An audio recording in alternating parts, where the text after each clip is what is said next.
So it's been 1 month since I first got my hands on the Samsung Galaxy Z Fold 6, Samsung's latest version of their foldable tablet smartphone combo. In this video, I want to share with you some of the new experiences I've had with this Fold 6 in my first month of daily use, how it's held up from a durability standpoint so far, how it compares to the previous folds, since this 6th fold has been receiving a fair amount of criticism for arguably not drastically changing when looking at the lineup as a whole. So I'll share my thoughts on this after personally purchasing and using all these folds for nearly 5 years now, and lastly share some insight on whether or not this Fold 6 is worth considering for those of you interested in getting one. So let's get started. Starting with price. At the time of this video, the Fold 6, which got a price increase this year, retails for $1,900, but as usual, this is far from the price you'll end up paying since Samsung offers what I think are pretty reasonable trade-in deals, such as $900 for a Fold 3, which is what I'm trading in, since you can just buy one secondhand for $300 and essentially get $600 off straight away on this Fold 6, alongside bundle discounts on Samsung's other recent releases. And I also noticed a free storage upgrade and $300 Samsung credit, so I'll leave some links in the description with Samsung's latest deals for whenever you're watching this video. But in exchange for the price you end up paying, you are getting what is of course Samsung's most well-refined foldable with some extra design flair with the new squared off edges, but more importantly, what is a much lighter feeling device, down from 253 grams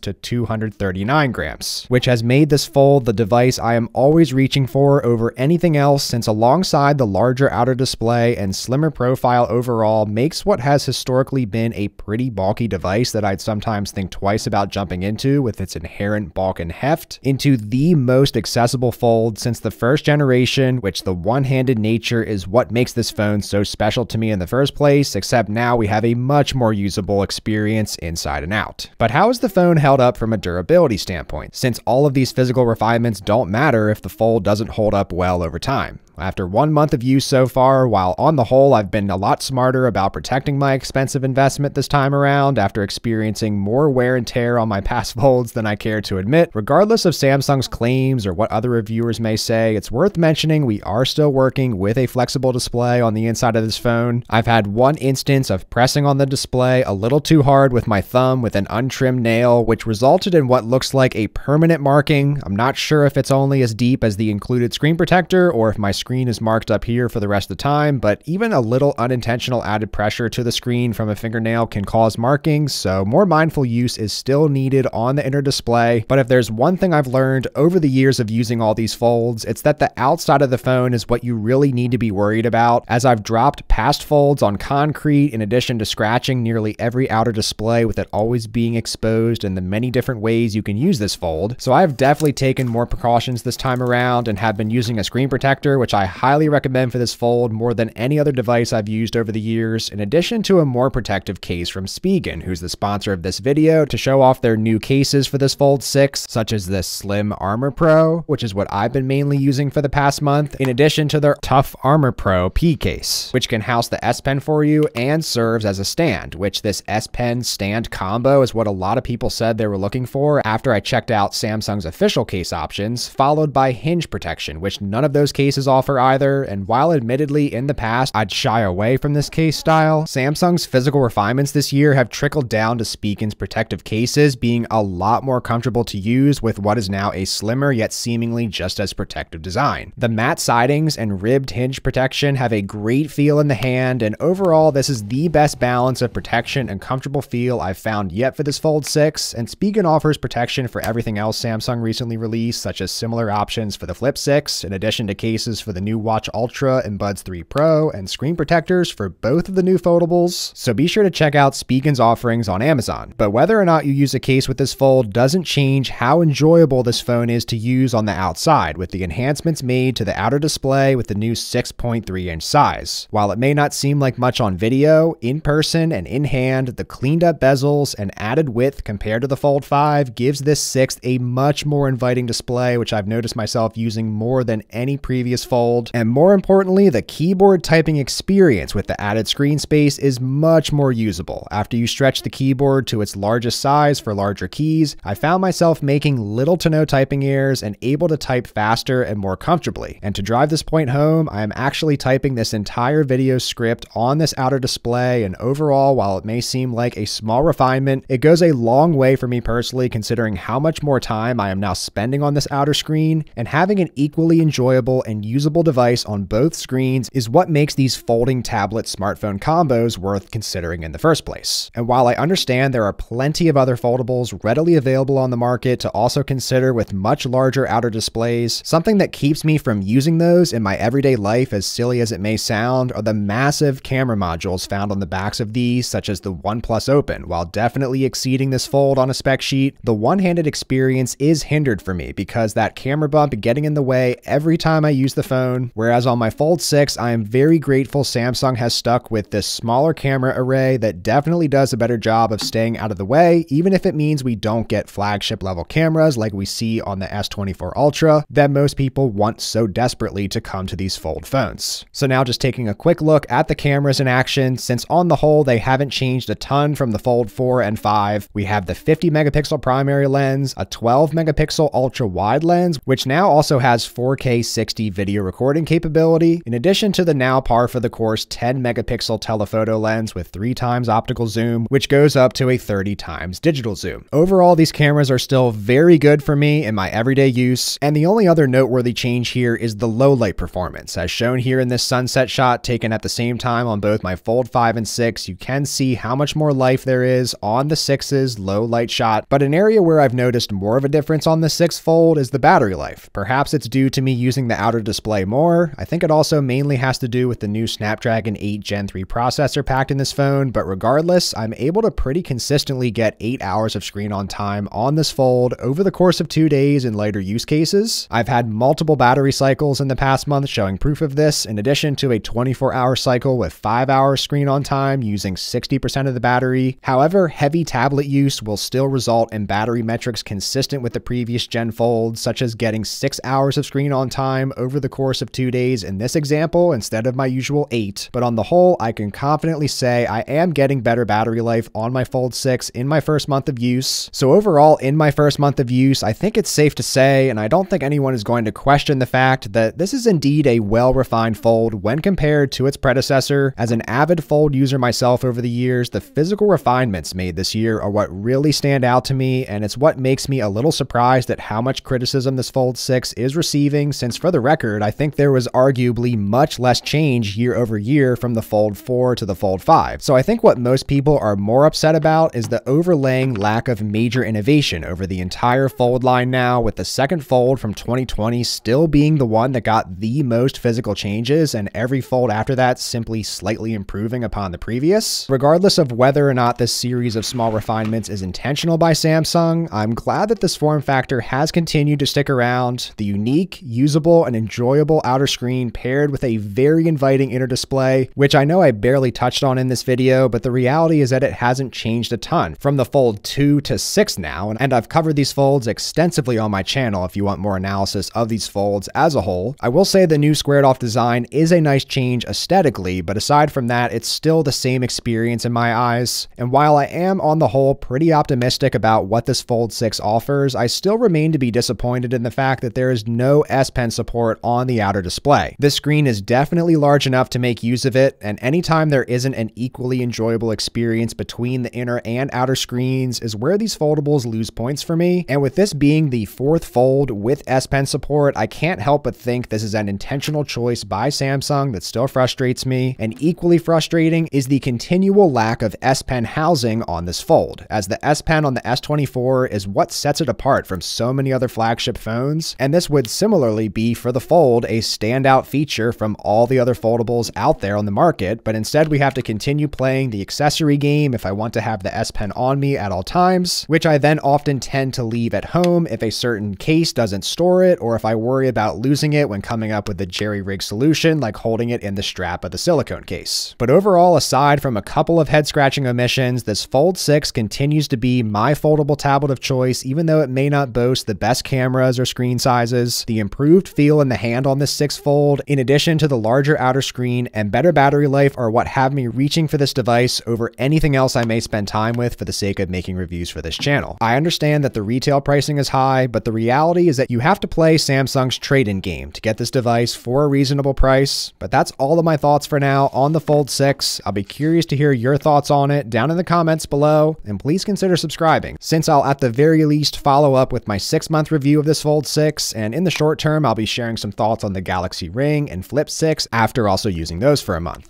Be sure to leave a like on your way out, and thanks so much for watching. Take care.